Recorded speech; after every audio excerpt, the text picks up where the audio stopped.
আসসালামু আলাইকুম সুপ্রিয় দর্শক বন্ধুরা, আমরা হাট থেকে গরুগুলো গাড়িতে কিভাবে নিয়ে আসি দেখেন।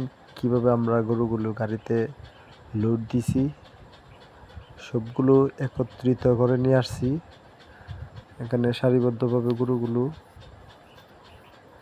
বাঁধা হয়। এর মধ্যে একটি গরু ঘুমিয়ে গেছে, এখানে ঘুমানোর মতো আছে। গরুগুলো অনেক কষ্ট করে নিয়ে আসি আমরা,